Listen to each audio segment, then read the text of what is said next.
Вы смотрите новости Татарстана, в студии Алексей Калиничев. Здравствуйте. И мы продолжаем искать и рассказывать вам о самых ярких событиях в столетней истории ТАССР.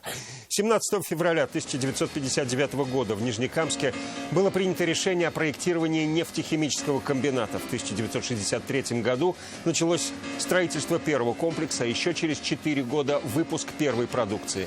В 1965 году в этот день в Казани премьера оперы Дмитрия Шостаковича «Катерина Измайлова». Одну из главных ролей исполнила народная артистка ТАССР Гульшат Сайфуллина.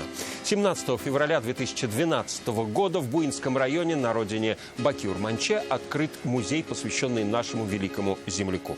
Но мы возвращаемся к сегодняшним событиям, и вот они каковы. Людям работу, селам инфраструктуру. Все хозяйства района полностью обеспечены для весеннего сева семенами зерновых культур. Какие вопросы поднимали на сессии Нурлатского района, услышал Рамиль Шайдуллин.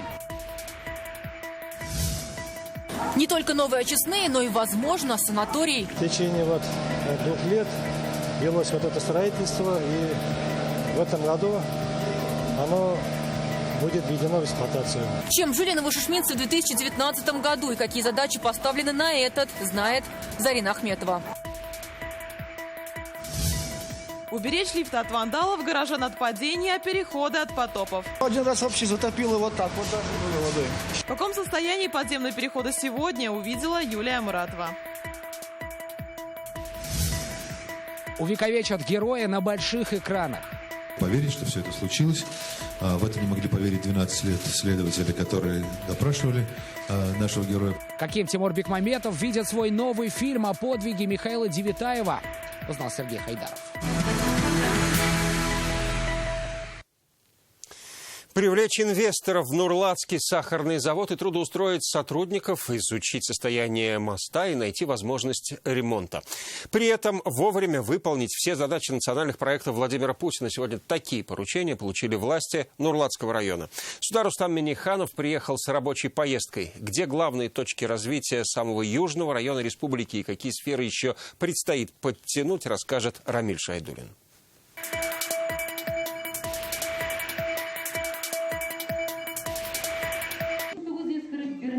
Медали 75-летия Победы сияют на груди тех, кто ее ковал. Каима и Марьям Самигулиных. Глава семьи воевал на фронтах, супруга трудилась в тылу. Вместе больше 70 лет.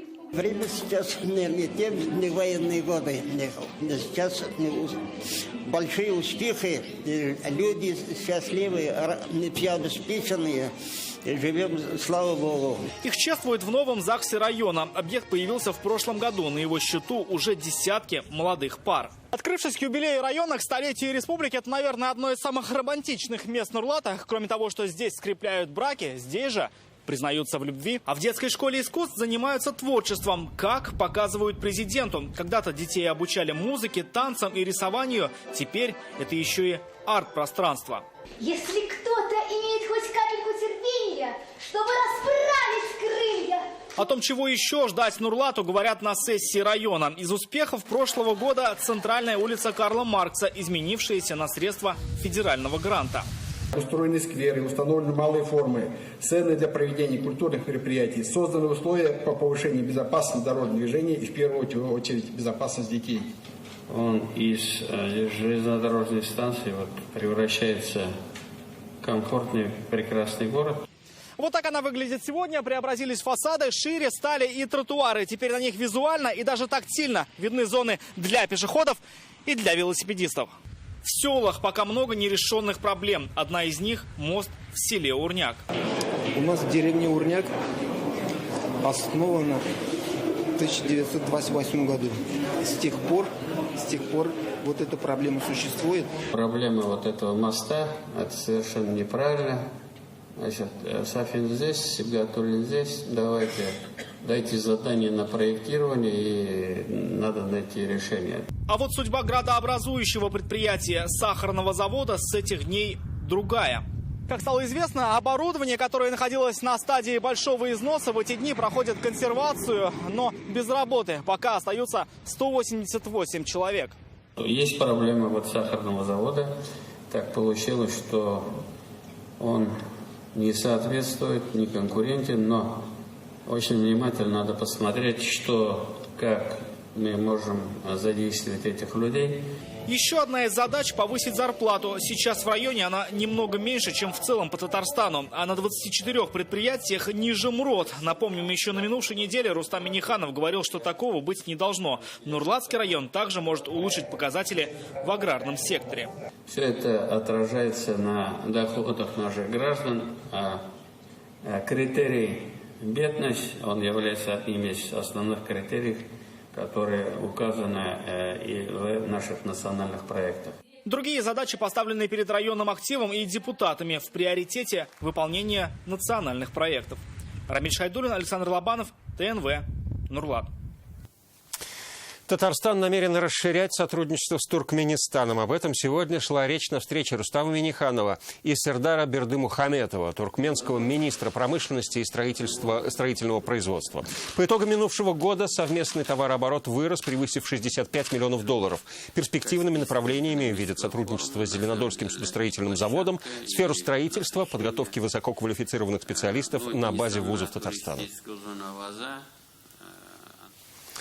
В Новошишминске появятся новые очистные сооружения. Объект, построенный в этом году, решит давнюю проблему района с чистой водой. А вот над развитием малого и среднего бизнеса пока придется потрудиться. В минусе пока и демография. В АПК надо поработать над поголовьем. О точках роста глубинки республики подробнее Зарина Ахметова.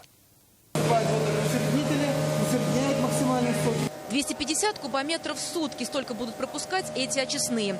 Строительство началось в 2018-м. Так, на месте старого появилось новое здание, современное оборудование. Средства более 53 миллионов рублей выделили по республиканской программе. В течение 2 лет велось это строительство, и в этом году оно будет введено в эксплуатацию. 2 месяца работаем здесь. А это первая частная стоматология в Новошишминске. Открыли всего несколько месяцев назад, но к ним уже очередь. Приезжают не только из соседних сел, но и районов. Лампа есть уже.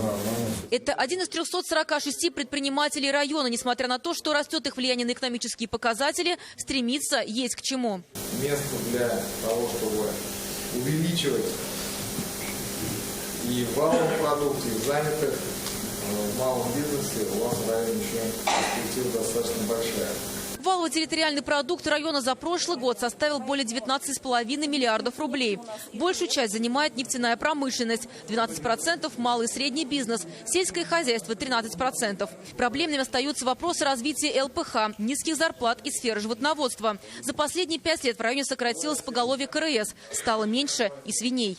Ввиду объективных и субъективных причин не удалось добиться планированного роста поголовья скота и производства мяса. Сказалась реализация более 1000 голов в рамках оздоровления тлейкоза, а также замена откормочных бычков на телочное поголовье. Хоть погода и не благоприятствовала по урожаю, аграрии план выполнили. С гектара более 25 центнеров. Отстают по надою молока. Есть и другие проблемы, которые остаются нерешенными. Не хватает врачей и учителей. Нет прироста населения.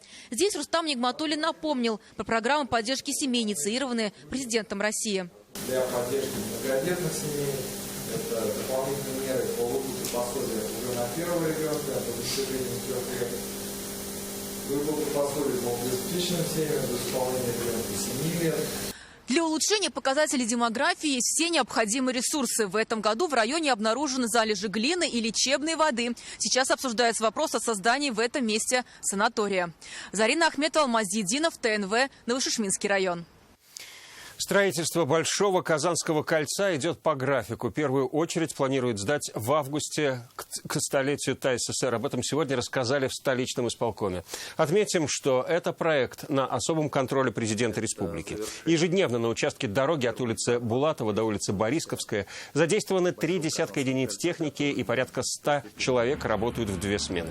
Необходимо проложить 800 метров автодороги по 4 полосы. Я прошу уважаемых коллег проявить максимум внимания к тем, у кого мы выкупаем и земельные участки, и владения, поскольку это касается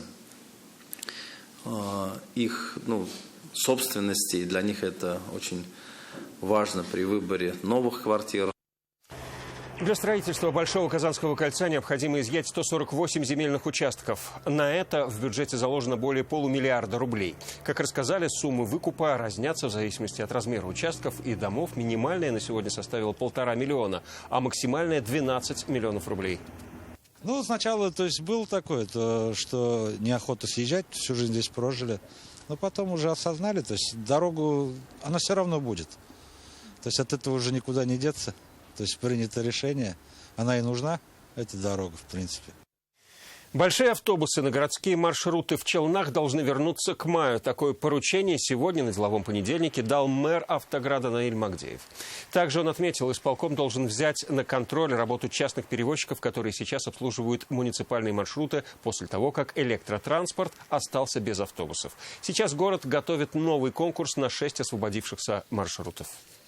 Посмотрите, с учетом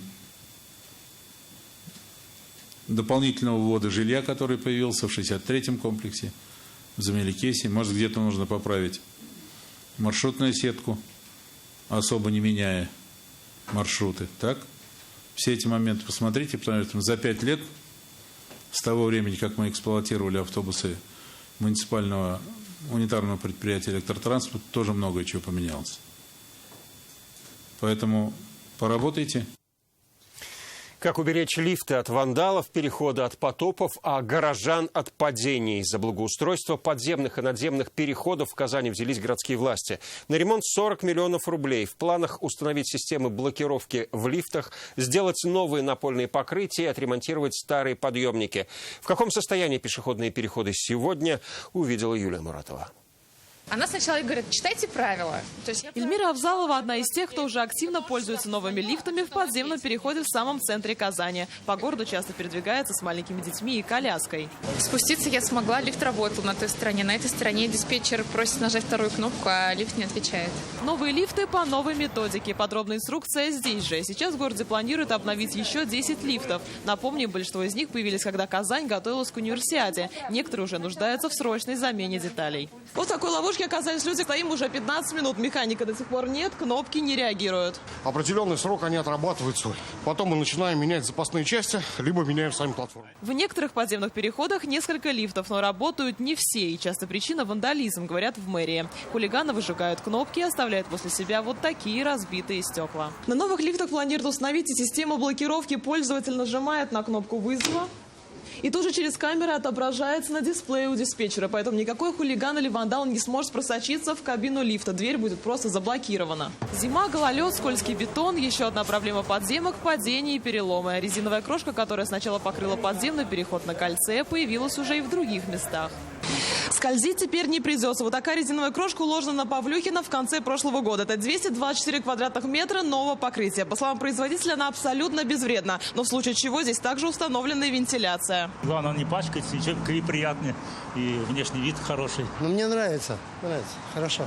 А главное, чтобы не только не скользили, но и не плавали. Так, на проспекте Ямашева последний раз подземку затопило в ноябре прошлого года. И причина потопов не только дожди, но и грунтовые воды. Сейчас специалисты изучают метод холодного шва. В 2020 году на содержание всех подземных и надземных пешеходных переходов выделено 42 миллиона рублей. Будут производиться окрасочные работы, асфальтировка, устройство гидроизоляции, облицовочные работы плиткой и керамогранитом, ремонт ступеней, монтаж пандусов. Большая часть работ запланирована на улице Амирхана, проспектах Победы и Ямашева. Юлия Муратова, Игорь Романов, ТНВ, Казань. Вы смотрите новости Татарстана. И вот о чем далее. Взрывы, пулеметные очереди и крики «В атаку!».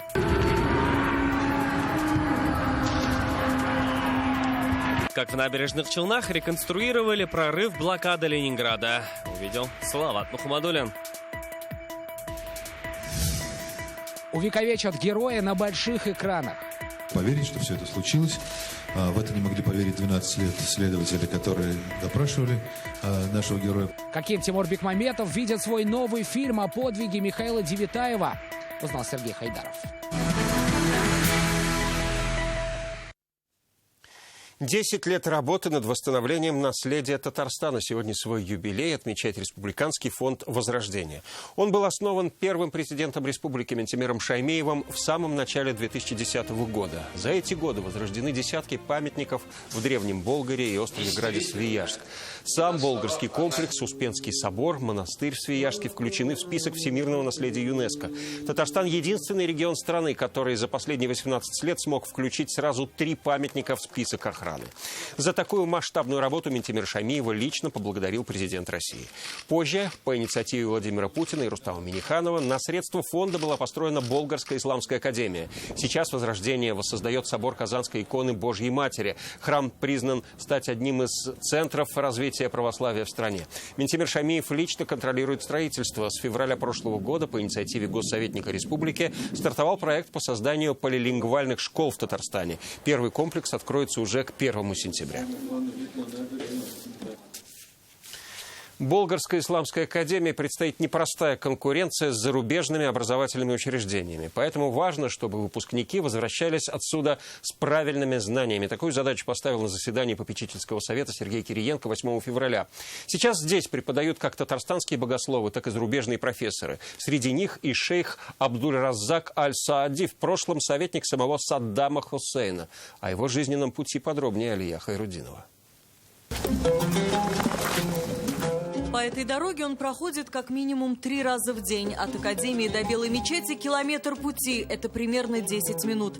Время, чтобы подумать, отвлечься, снова задать вопросы Всевышнему и снова вспомнить хадисы пророка. Здесь у нас волос пророка Мухаммада. Профессор Аль-Саади – прямой потомок Мухаммада. Его родословная доходит до Хасана, внука пророка. На родине, в Ираке, семью Саади знали как род ученых. 6 братьев, они все профессоры.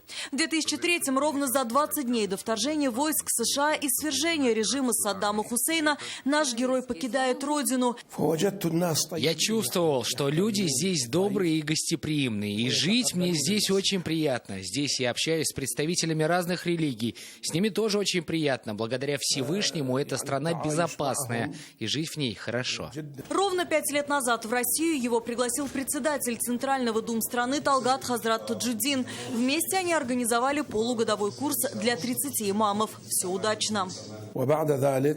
После Владимир Путин дает согласие на строительство Исламской академии. Спасибо, что идею поддержал и господин Минниханов, а также его заместитель Сафаров. Я был и на закладке первого камня, и на открытии академии. И Абдуль-Раззак Аль-Саади становится одним из первых преподавателей вуза. Шакирдам он дает основу арабского языка, его морфологию, грамматику и ведет исламоведение. Среди 23 помощников Саддама Хусейна он и был советником по религиозным делам. В зависимости от специальности. Кто-то химик, физик, врач. У меня он спрашивал только о религии. Что есть халяль, а что харам. Что правильно, а что нет по религиозным канонам. Он со мной обсуждал только религию, не политику. У него были другие политические советники. Встречи были частые, как на официальных мероприятиях, так и личные, говорит он. Он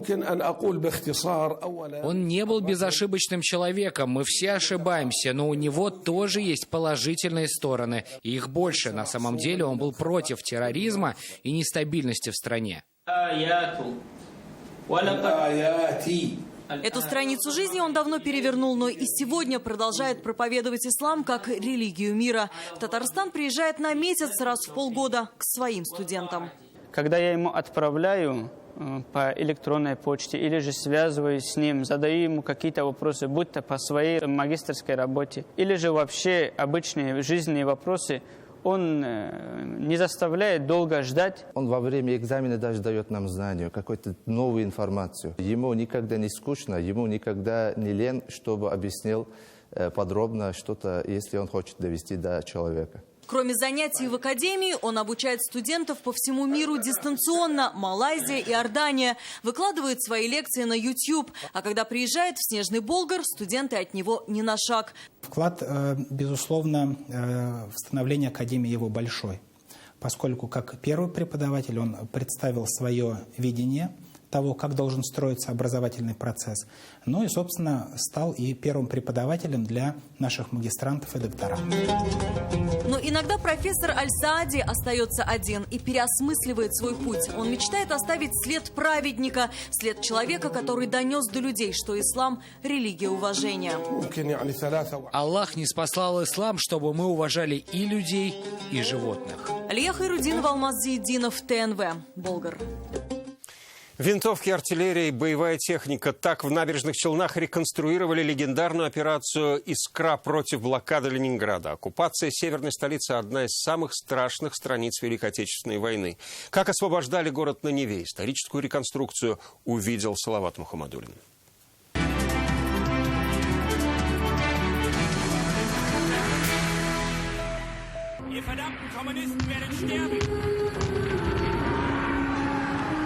Немецкая речь, взрывы и пулеметные очереди. Это реконструкция прорыва блокады Ленинграда. Все как в 1943-м. По разные стороны баррикад, Красная армия и фашистские захватчики. Среди сотни участников реконструкции со всей республики есть и дети. Алексею Дангузову всего 11. «Искра», Ленинградская битва, 1943 год. БТР из Нижнекамска, ГАЗ-67 из Кукмура, полуторка из Казани. Реконструкцию операции «Искра» готовили не один месяц.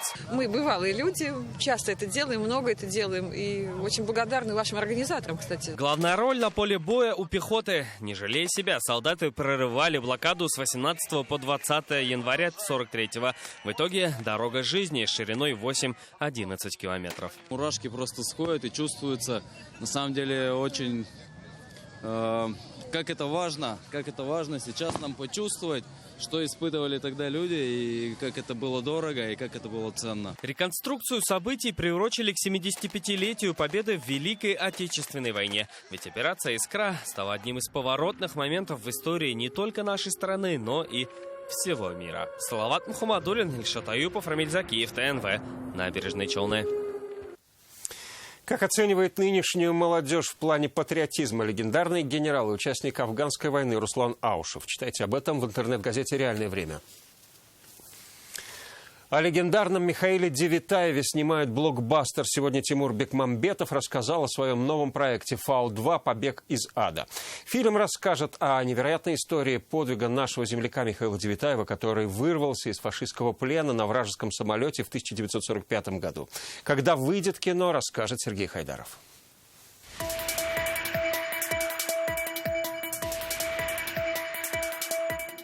Даже спустя 75 лет после невероятного подвига Михаила Девитаева в голове не укладывается, как узник концлагеря смог угнать вражеский самолет, спасти при этом 8 боевых товарищей и улететь прямиком из Германии в Советский Союз. Согласитесь, это больше походит не на обычную историю из жизни советского гражданина, а на невероятный киносценарий. Это не был спонтанный побег, а четко выверенная операция. Советские пленные вместе с Михаилом Девитаевым детально все просчитывали. Делали зарисовки плана лагеря, прежде чем угнать немецкую птицу. Так, 8 февраля 45-го вспоминал сам Михаил Девитаев. Стоили 150 метров до самолета. Володя говорит: ложись. Я ложусь. Смотрю, немцы у самолета. Стремянки перетащили с одного крыла другого. Что-то по-своему говорят. Мы полежали, думаем, вот все, наш конец. Именно история жизни и история побега легли в основу художественной картины известного продюсера и режиссера Тимура Бекмамбетова. Съемки блокбастера о подвиге казанца уже стартовали в Санкт-Петербурге. Это будет первый фильм, снятый как в привычном для кино горизонтальном формате, так и в вертикальном, уже для интернета. В мае съемки переедут из Питера в Казань. Тимур Бекмамбетов пригласил всех желающих оказаться на больших экранах. Потому что это будут съемки происходить с большим количеством людей. Мы будем одевать, воссоздавать Казань того времени. Форма солдата, оружие, техника, декорации и даже погода – все должно в точности передать события 45-го, продолжает режиссер. В этом ему поможет новый консультант и сын легендарного героя. Но это будет настоящая правда жизни. Просто больно смотреть на этих артистов, заключенных. Наверное, это неплохо даже.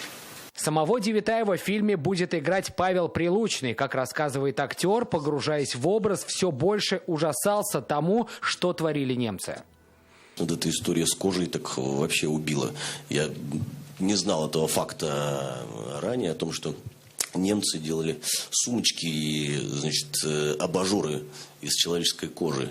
Обо всем этом в самых ярких деталях мы узнаем уже в феврале будущего года. Именно тогда, по замыслу режиссера, картина должна выйти на широкий экран. Сергей Хайдаров, Рамзиль Гарипов, ТНВ, Санкт-Петербург, Казань. Синоптики объявили штормовое предупреждение. Сегодня ночью и завтра днем возможно метель, сильный ветер до 25 метров в секунду и ухудшение видимости. На дорогах гололед и снежная каша. Утром и днем в республике местами туман. Начальник Главного управления МЧС России по Республике Татарстан Рафис Хабибуллин в связи с этим рекомендовал ввести режим повышенная готовность, а главам районов проверить готовность системы экстренного оповещения и приостановить организованную перевозку детей по автодорогам.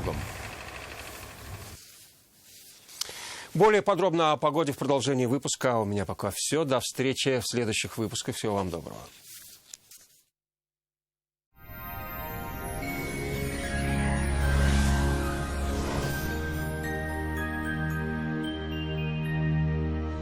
Здравствуйте! Аномально теплая зима продолжает удивлять. И новая неделя встречает нас плюсовыми температурами. Об этом позже. Давно мечтаете о новой кухне? Хотите качественно, в срок, да еще и со скидкой 20%? Тогда звоните в Данил Мастер 2-167-166 или загляните на сайт danil-master.rf. По данным сервиса Яндекс.Погода, во вторник на юго-востоке в Бугульме, Бавлы, Азнакаево ожидается облачная погода. Возможен снег, станет значительно теплее. На северо-востоке, в Нижнекамске, Набережных Челнах, Елабуге будет пасмурно, мокрый снег. Температура повысится до 2 градусов с плюсом. Для севера Татарстана 18 февраля будет пасмурным, местами снег и также +2. На северо-западе, в Арске, в Кукмаре, Балтаси до 3 градусов тепла. Синоптики обещают снег. На юго-западе, в Болгаре, в Буинске, Держаном облачная погода сохраняется, не исключены осадки. В центральных районах, в Чистополе, Альметьевске, Мамадыше в первой половине дня выпадет снег и +2. Не успели мы привыкнуть к морозу, который продержался в наших краях совсем недолго, как очередные теплые воздушные массы принесли с собой повышение температур и усиление ветра. В последующие сутки теплая погода сохранится. Федеральная сеть медицинских центров «Доктор Ост» – лечение самых сложных заболеваний позвоночника и суставов без боли и хирургического вмешательства. За 10 лет в 10 городах России врачами клиники отменено более 10 тысяч операций. Самые грозные заболевания позвоночника и суставов доктор Ост лечит так, как не умеют нигде. Забыть о боли помогают умные машины, способные заменить протезы и скальпель хирурга. Роботы могут справиться со сколиозами, грыжами, артрозами и невралгиями. Болевой синдром обычно уходит уже в течение первой процедуры. Чтобы боль не вернулась, тренируются мышцы, суставы и связки. Передовая технология доступна исключительно в доктор Ост. Клиника Фармте. Радиоволновое лечение аденомы и простатита на израильском аппарате Термекс. Без боли, без операции. 292 66 77. Спонсор прогноза погоды – клиника Фармте. Лечение аденомы и простатита по европейским стандартам без боли и операции на израильском аппарате Термекс. Телефон в Казани 292 66 77. В столице Татарстана ожидается облачная погода, во второй половине дня местами снег. В ночные часы потеплеет до +2, а днем +4. Ветер южный, сильный, порывистый. Местами будет достигать 14 метров в секунду. Атмосферное давление в пределах нормы, влажность воздуха 88%. Магнитное поле Земли спокойное. О погоде все. В студии была Лейла Латыпова. Всего доброго и до свидания.